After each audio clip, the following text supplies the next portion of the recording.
Archean forces captured Martinet, the younger of two twin sisters. By keeping her hostage, they forced the shaman Adriana, who wielded the power of a star fragment, to call forth the rains. As the ritual began, rain cascaded from the sky, accompanied by crashes of thunder. But the Archean forces had altered the ritual. Their tampering caused a cursed rain to fall on Laslan. Wherever the rain fell, creatures transformed into violent monsters that attacked people and devastated the farmland. Adriana was shocked to witness what she had done. When the Archean forces turned on the sisters, meaning to kill them now that they had served their purpose. The awe-inspiring power of the star fragment that lay dormant within Adriana flooded out, and their enemies were annihilated in an instant.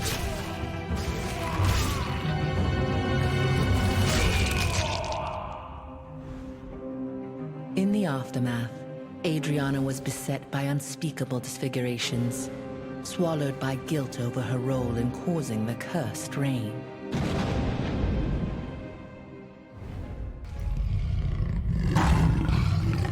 Hamel, the sacred deer of the Black Owl Plains, met his demise, and his death heralded Iskael's return.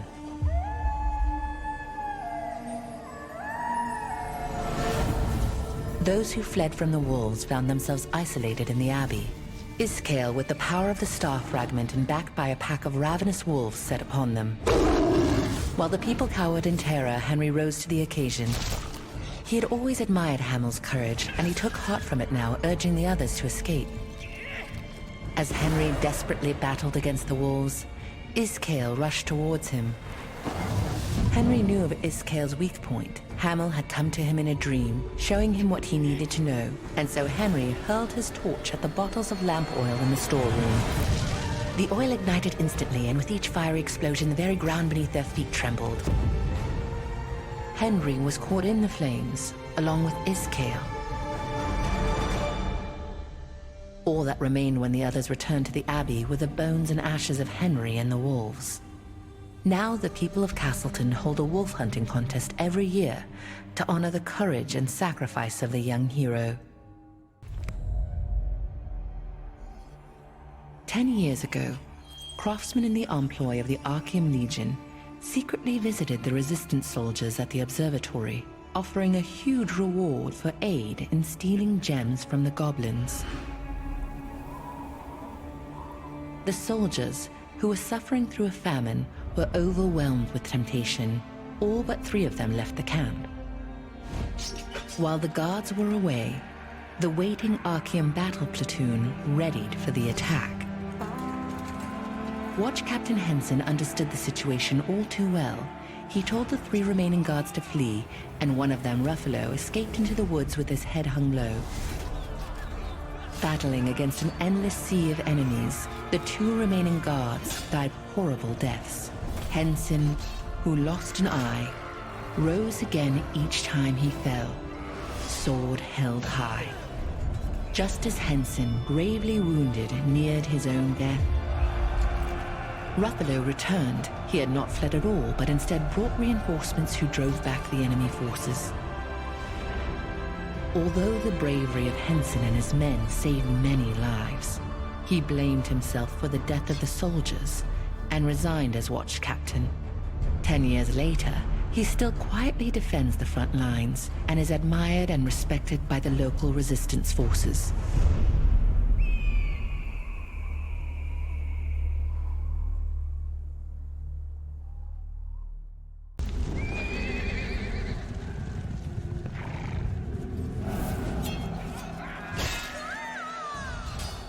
As Revolupius's army swept across Laslan, Sophia and Rutain, siblings whose parents had died in the war, fled for their lives and lost their way in the Spider Forest. Their childhood friend Rob searched for them, at last discovering them hanging in a spider web, deep in a cave. The 3 children struggled to undo the webs, but in the end, they were all captured by the owner of the cave, Mordecai, who meant to feed them to his spiders. At the very moment they thought it was all over, they heard the clash of weapons outside the cave. Rutaine's hero, Captain Da Vinci, had been tracking Morokai when he found the trail left by the children. Backed by resistance soldiers, he rushed to the rescue. The hand that reached out to them in that time of despair planted dreams of heroism in the children's minds, and they resolved to become just like Da Vinci, aiding those in need. 10 years later, the strong and ambitious warrior Sophia, the charming and agile hunter Robert, and the gentle and kind wizard Rutaine became known as the terrific trio of the Resistance.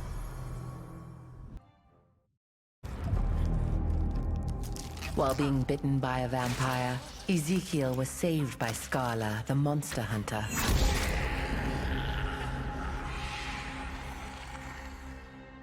Despite now becoming a half-vampire, Scala trained him to become a vampire hunter.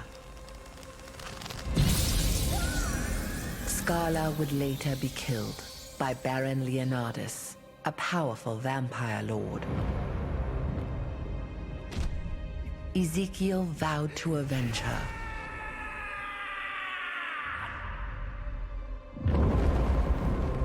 Over the course of decades, Ezekiel became a legendary vampire slayer. He found Leonardus and began a fight to the death. But Leonardus was too strong. At death's door, Ezekiel used the last of his strength to draw a magic circle with blood and placed a guardian's pledge in its center.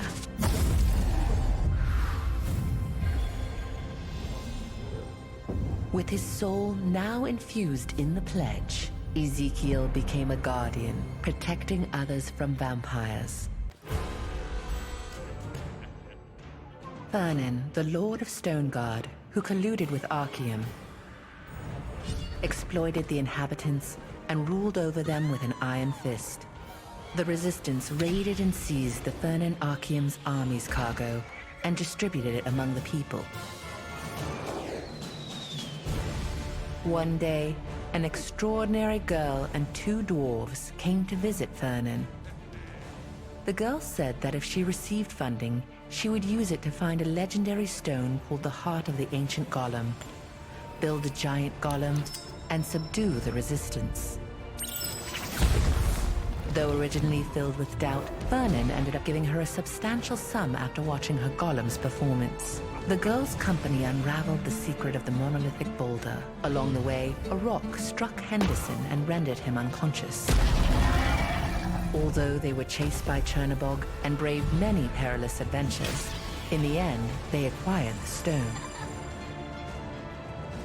After completing the giant golem, the girl made Vernon dance in a huge chest and chant a spell, explaining that it was a ritual that would bind him to the golem, making him its owner. Vernon emerged from the chest, and the giant golem broke down the gate. All at once, the Resistance flooded in and captured the castle. The girl was revealed to be Sienna Parsons, a Resistance member and genius engineer. Even now, when you visit the Enter village, you can still hear tales of her adventures sung by Sienna's comrade-in-arms, Henderson Harmon. Queen Belandia, the invincible, the all-consuming. No one had ever even so much as scratched the fearsome beast. Enter the Order of the Swan, a small-time guild hired by the Resistance to help gather sandworm poison sacs.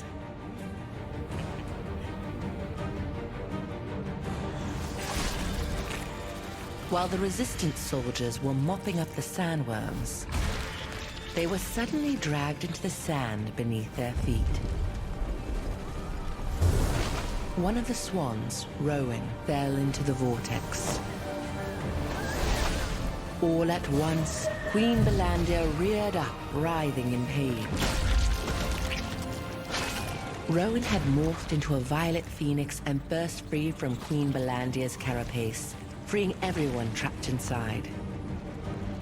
To this day, the mere sight of a human touched with malvescence is enough to violently enrage the mighty beast.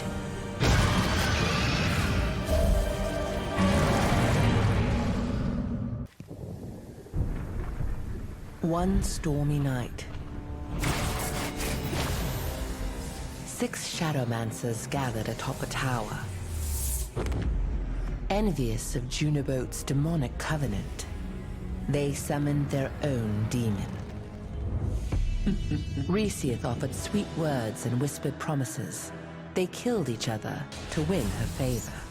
In the end, the last Shadowmancer standing became a monster, unable to control her power. This attracted the attention of Havrez. As holder of Junobote's covenant, he attacked Resiath to ensure control of all the star fragments in the mortal realm. Severely wounded, Havrez fled, disguising himself as a human. Resiath then proceeded with her master plan. To resurrect the demon goddess Siliveth, now possessing the body of Venelux wizard Alea, Resiath has begun the hunt for star fragments. The Phonos, a warrior clan, and the Kaltaran, a hunter clan, both followed the same chieftain. However, when Shaman Akidu became the chieftain due to his remarkable talent with dark magic, some orcs protested, claiming he succeeded in the election ritual by using unfair tactics. Akidu responded by creating his own clan, by transforming his own kind into vicious shadow orcs, but couldn't expand his power due to the limits of dark magic. In a later age, Khazar of the Archeum Legion approached Tuarin, the latest chief of the Akidu clan. He demanded a legion of shadow orcs in return for the endless power of a star fragment. Tuarin accepted. To this day, he continues to create new shadow orcs to terrorize the world.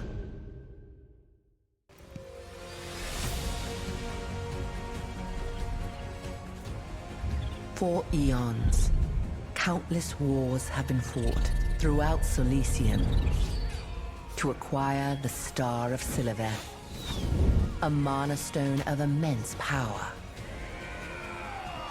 Commander Khazar's Archeum Legion arrived in Laslan to find the treasure.